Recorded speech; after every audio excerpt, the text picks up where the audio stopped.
It was the 15th of April 1989. On what was a beautiful spring Saturday, tens of thousands of excited football fans descended onto the South Yorkshire city of Sheffield for a hotly anticipated match. This was the FA Cup semi-final between Liverpool Football Club and Nottingham Forest, a crunch encounter between two of the then powerhouses of the English game. The FA Cup is the oldest national football competition in the world, and that year it held a special significance for Liverpool. The club was, at the time, banned from playing in Europe, leaving domestic competition their only chance at glory. The previous year they'd fallen short in the final, losing by only a single goal to Wimbledon FC, and their rivals this year would be Nottingham, the team they'd defeated in the 1988 semi-final, but who remained their close rivals in the league and who'd lifted the League Cup trophy only 6 days previously. Not only that, but if Liverpool succeeded in defeating Nottingham, there was a chance they would compete with their city rivals Everton for the trophy, whose own semi-final match would take place the same day. The anticipation level was feverishly high. But what began as a day of great excitement ended with one of the worst football-related disasters on record, and one of the darkest days not only in the history of Liverpool Football Club, but the city of Liverpool itself.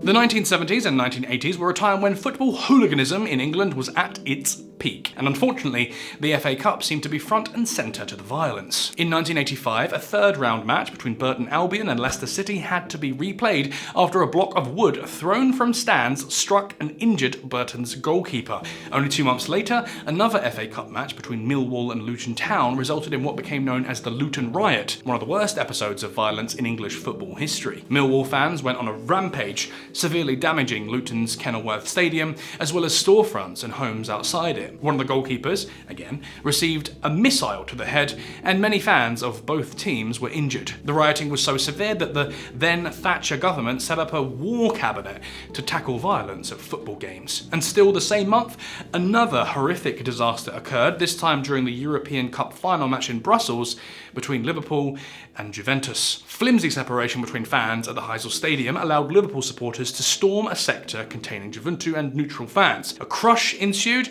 and 39 people died, most of them Italians, penned against a wall amidst a string of health and safety failures. Liverpool fans were held as responsible for the violence, and all England clubs were banned from European competition until 1990, with Liverpool's ban extending even 1 year longer. But at home, the violence continued. In 1988, again in the FA Cup, another massive riot took place in London's Highbury Stadium, home of Arsenal Football Club. Millwall were once again involved, and the rioting led to the arrests of 41 people from both supporters groups. By the time that 1989 rolled around, the English Football Association aimed to curtail fan violence as much as possible. With the Liverpool-Nottingham fixture approaching, a neutral venue was sought to allay the risk of violence and pitch invasions. It was decided to host the match at Hillsborough Stadium in Sheffield. Hillsborough had a standing enclosure beneath its west stand, a portion of the stadium known to many as the Leppings Land End. The pitchside section was divided into 7 pens, each one separated from one another, and the pitch by metal fencing. The enclosure would allow quite a large amount of spectators in, but would make access to rival fan sections or the pitch possible with only the greatest of difficulty. But as would become tragically clear, it also made escape equally difficult. This was the section of the stadium into which the travelling Liverpool supporters would be shepherded. And with that, the match, scheduled for 3 p.m, would pass off with minimal risk of disruption, or so was the plan of the police and stadium administrators. In reality, the problems with the stadium were visible from the start, at least to those paying attention. Hillsborough had been home of local side Sheffield Wednesday, one of the oldest clubs in the English game, since 1899. By 1989, it was the third largest stadium by capacity in the Football League and was occasionally used to host the English national team's matches, but concerns regarding its safety had surfaced in the course of yet another troubled FA Cup match in 1981. That year's semi-final took place at Hillsborough between London side Tottenham Hotspur and the Wolverhampton Wanderers. During the game, a crush occurred in none other than the standing area of Leppings Lane End, and the stand had been occupied by Tottenham fans, hundreds more of whom had poured in than could be safely accommodated. An investigating officer later claimed the crush stemmed from a crowd surge after one of Tottenham's goals. What resulted were 38 injuries, including broken arms, a broken leg, and multiple cuts requiring stitches. But in a post-match briefing, Sheffield Wednesday's chairman, Bert McGee, scoffed at the incident, rather ominously dismissing it with these words: "Bollocks. No one would have been killed." Despite McGee's boisterous statement, Hillsborough was not selected to host an FA Cup match for another 6 years. In actual fact, the stadium didn't even meet the relatively relaxed stadium safety standards at the time of the 1981 match. A report from 1978 concluded that Hillsborough failed to meet the recommendations of the Green Guide, a blueprint for safety at sports venues, although the report described the potential consequences as minor. Sheffield Wednesday would nevertheless be criticised for neglecting safety standards in the stadium, especially in light of what happened in 1981. Ahead of the 1989 semi-final, the Leppings Lane End did not hold a valid safety certificate and had not been meaningfully modified in any way for more than 10 years. And in the years in between, another catastrophic disaster occurred within England, which proved the danger of confining fans into penned stadium sections. In May 1985, a stadium fire took place at Bradford's Valley Parade Stadium. Tragically, less than 3 weeks before the Heysel disaster in Belgium. A discarded cigarette had set fire to accumulated paper debris beneath the main stand, and within minutes, the old-fashioned wooden structure was engulfed in flames, causing desperate fans to rush to escape. Valley Parade, unlike Hillsborough, did not have a metal grille facing the pitch, but the rear turnstiles by which supporters had entered the stadium were locked. As such, those who managed to reach safety largely did so by entering the pitch, but many of those who tried to exit via the turnstiles couldn't escape and were burned. 56 people died in Valley Parade that day, and a further 250 were injured. Risks associated with confining fans into enclosed pens were pointed out by an investigation into the fire known as the Popplewell Inquiry. But still, no modifications to the Hillsborough Stadium were made, even though the Leppings Lane pens amounted to an effective cage for those within. Moreover, fans continued to routinely pile into standing areas at multiple stadiums where ticket checks were more lax in the years thereafter. Shortly before the 1989 semi-final took place, the police service responsible for crowd control at Hillsborough was struck by a scandal which would have a bearing on what was to come. After revelations of hazing in the South Yorkshire Police Force emerged, Police Chief Superintendent Brian Mole was transferred to serve in another district. Mole had been match commander for several games at Hillsborough in the past, one of the last of which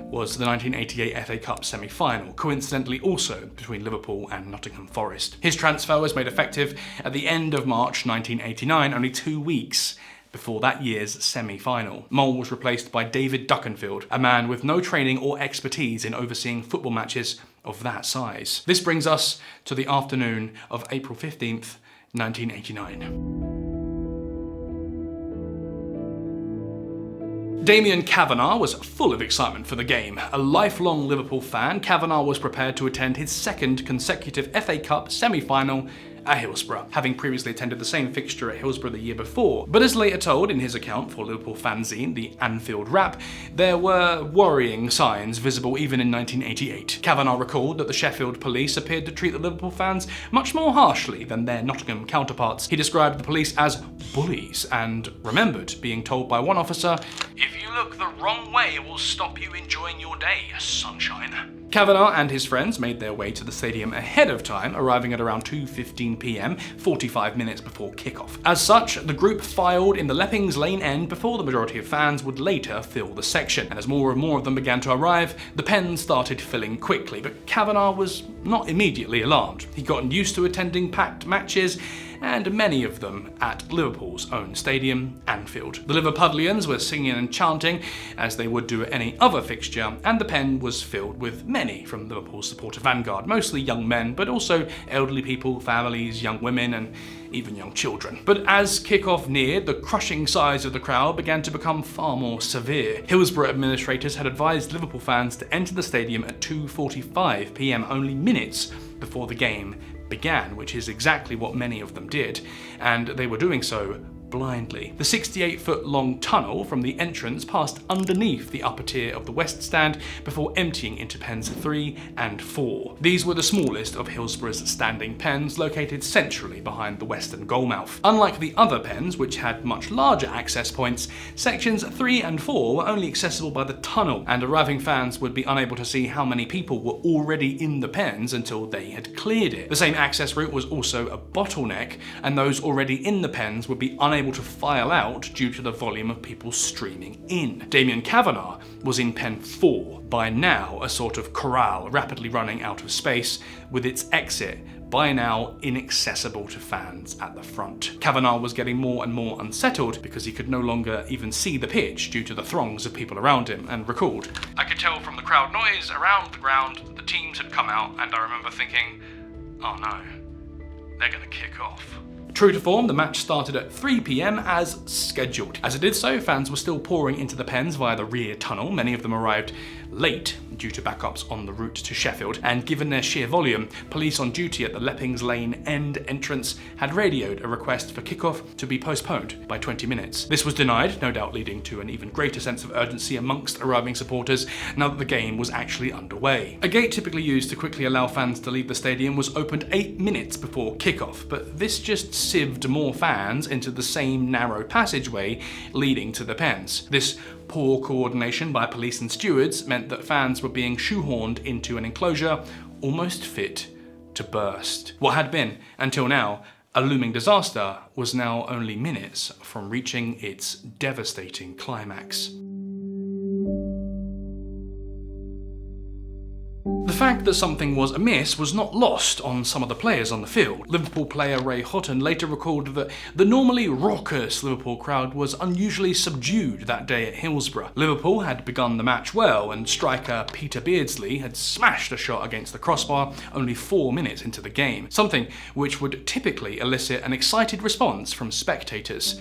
But not on this occasion. The crowd seemed not to have their attention fixed on the game at all. Liverpool goalkeeper Bruce Grobler stood in the goalmouth only metres in front of the stand, later reported hearing fans pleading to him for help. Damien Kavanagh from the stands had the same recollection, and still, the match went on. By now, Kavanagh recalled, the atmosphere had stalled. The singing and chanting had dissipated, and spectators around him were straining and gasping, attempting to push back against the ever-worsening crush from behind. Particularly at risk were the younger and physically weaker members of the crowd. As cries of pain and calls for help began to echo, many of them were directed towards the police officers standing only a few yards away. On the other side of the pen's perimeter, Kavanagh, like many others, hadn't noticed Beardsley's shot striking the crossbar at the other end of the pitch. He just knew that he needed to get out. Fortunately, he was close enough to the pen perimeter to be able to scale the metal fence. As he did so, he was obstructed by a policeman who tried pushing him back into the enclosure with the words,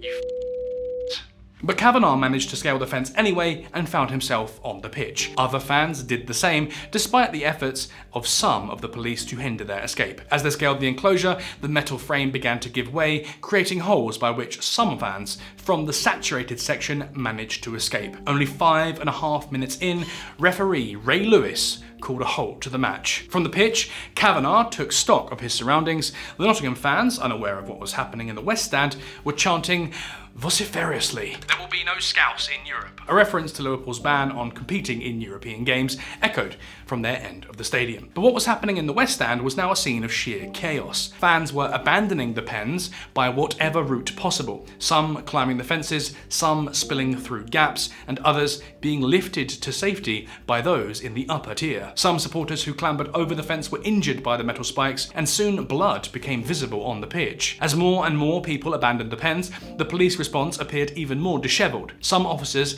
assisted the stricken fans, some didn't, and a large group of police formed a line across the Hillsborough pitch to separate the supporters from the Nottingham fans. By now, some fans were attempting to administer CPR to unconscious members of the crowd on the side of the pitch.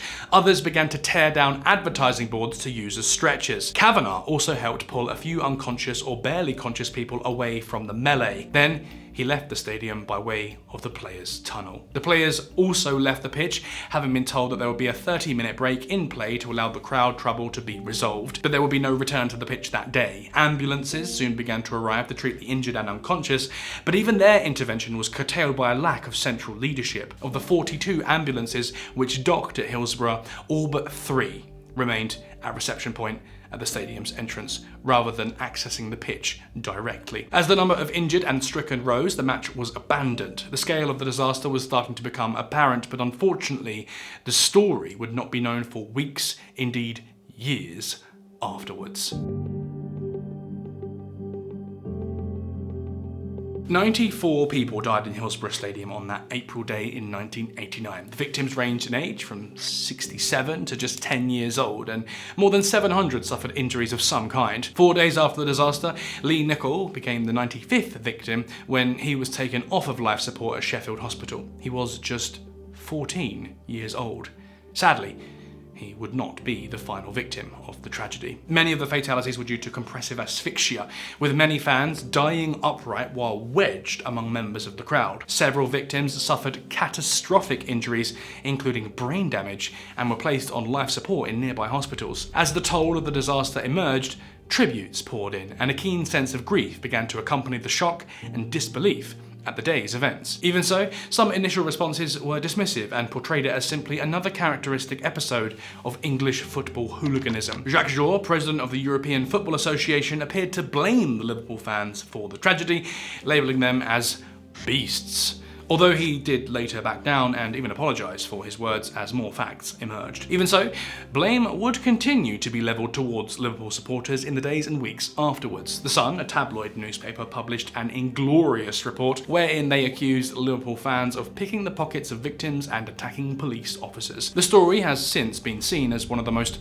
notorious examples of tabloid misinformation, and sales of The Sun plummeted in Liverpool soon afterwards. In the meantime, the abandoned semi-final match was replayed under a sober atmosphere in Manchester's Old Trafford Stadium 3 weeks later. Liverpool overcame Nottingham 3-1 and went on to win the final against their city rivals in Everton. But what would otherwise have been cause for celebration was greatly subdued, for what began to emerge were the identities of those lost to the catastrophe. Victims included a pair of sisters, Vicky and Sarah Hicks, who were 15 and 19 years old respectively. Further victims included 3 pairs of brothers, as well as Thomas Howard Sr. and Jr., a father and son duo who attended the game together. 78 of the deceased were from Liverpool or the surrounding counties, and the close connection to the club they loved extended even to its players. The oldest victim, 67-year-old Gerard Barron, was the brother of former Liverpool striker Kevin Barron, who died in 1971. The youngest, 10-year-old John Paul Galuli, was the cousin of Steven Gerrard, who later became Liverpool's captain in the early 2000s, and the tragedy continued to unfold long after the day's harrowing events in April 1989. In 1993, Tony Bland became the disaster's 96th victim after being removed from life support, on which he'd remained since attending the game as a 19-year-old 4 years earlier. Stephen Whittle was another man who was tangentially held as a victim of the disaster. Unable to attend, he'd sold his victim to a friend who died at the scene. Whittle was reportedly consumed by survivor's guilt for years afterwards, and ultimately took his own life in 2011. And in 2021, Andrew Devine, who'd been in a persistent vegetative state for more than 30 years, passed away, thereby becoming the 97th fatality tied to the disaster. But almost as harrowing for the Hillsborough bereaved was what became a lengthy fight for justice, one which would go on for decades. Keen scrutiny had begun to surround actions of the stewards, Hillsborough administrators, some first responders, and above all the police commanders responsible for coordinating match safety. Much of this scrutiny found its way firmly towards one man, Chief Superintendent David Duckenfield. In the days immediately after the disaster, South Yorkshire Police began to make a series of bold and misleading media claims, blaming football hooliganism and disorderly conduct by Liverpool supporters for what took place. Some of these accounts allegedly found their way into the Sun's notorious report. Several police officers and insurance representatives were later found to have made dishonest statements or having altered accounts which implicated them in the tragedy. David Duckenfield, the police chief ultimately responsible for the matchday safety, was himself alleged to have told told FA officials during the disaster that Liverpool fans had forced open one of the gates to the Leppings Lane end, and this was a barefaced lie. 1 month after the match, an investigation into the tragedy began, overseen by Peter Taylor, later Lord Chief Justice of England, and what became known as the Taylor Report concluded that the police presence on the day had broken down and that the main reason for the disaster was the failure of police control. Taylor also noted that kickoff should have been delayed in light of the chaos in the stands and that Sheffield's Wednesday's provision of turnstiles had been inadequate. The report revealed that the official capacity of pens 3 and 4 was 2,200, that this should have been lowered to 1,700, but that an estimated 3,000 people were present by the time the match kicked off. In regards to reports of disorderly behaviour, Taylor added that the behaviour of the Liverpool fans was secondary to what unfolded and that the general state of drunken disorder was mild and unexceptional. The Taylor Report also relieved the ambulance services of any wrongdoing, but remained scathing in its assessment of the South Yorkshire Police, declaring, "In all, some 65 police officers gave oral evidence at the inquiry. Sadly, I must report for the most part, the quality of their evidence was in inverse proportion to their rank." Perhaps most damningly, the Taylor Report further stated that the police case was to blame the fans for being late and drunk and to blame the club for failing to monitor the pens. Such an unrealistic approach gives cause for anxiety as to whether lessons have been learned. Even so, it would take years before any of the police on duty that day were cross-examined for their role in what unfolded. But some lessons were learned. Following the release of the report, access to top division matches were amended such that each ticket holder had to be allocated a seat. Standing areas in England's top flight were abolished, as were fences and crash barriers such as those which had surrounded Hillsborough's pens 3 and 4. With time, an existing ban on the consumption of alcohol within view of the pitch was more strictly enforced, with fans permitted to drink only at concession stands located deeper in the stadium. Hillsborough itself was also subject to some major redevelopment in the wake of the tragedy. The stadium was closed and only reopened in 1991, by which time its standing section had been scrapped and replaced by rows of plastic seats. The existing external gates were also scrapped and the stadium turnstiles rebuilt. The perimeter fence and spikes installed at the height of fan violence in 1977 were removed, and Hillsborough's overall capacity reduced from 54,000 spectators to 39,500. The Leppings Lane End terrace, once capable of holding 10,000 standing supporters, was reduced to 2,500, all seated, and a memorial stone was erected to the 96 fans who lost their lives on the stadium that April day, a number which, sadly, has since increased to 97.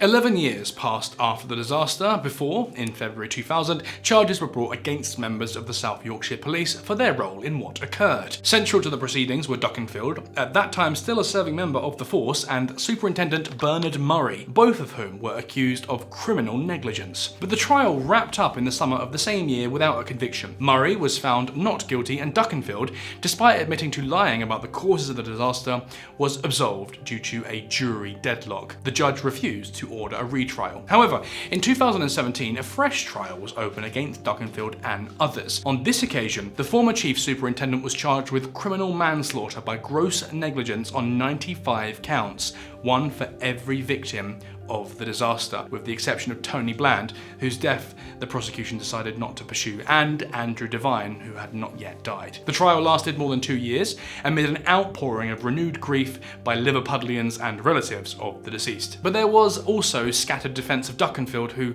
some argued should not have been held solely responsible for the collective failure of police infrastructure and safety protocols, having occupied the chief superintendent role for less than 3 weeks before the match. In the end, Duckenfield was acquitted, being found not guilty on all 95 counts. 3 others, 2 police officers and a solicitor, were also found not guilty, despite having been accused of altering a total of 68 police officers' statements, which damned the actions of the force. Only former Sheffield Wednesday Club secretary Graham Mackerel was found guilty on a lesser health and safety charge for failing to ensure that there had been enough operational turnstiles at the stadium entrance. He was fined £6,500 and remains, to date, the only person convicted for their role in the Hillsborough Stadium disaster. 2 years after Mackerel's conviction, Andrew Devine died, becoming the 97th and final victim of the Hillsborough Stadium disaster.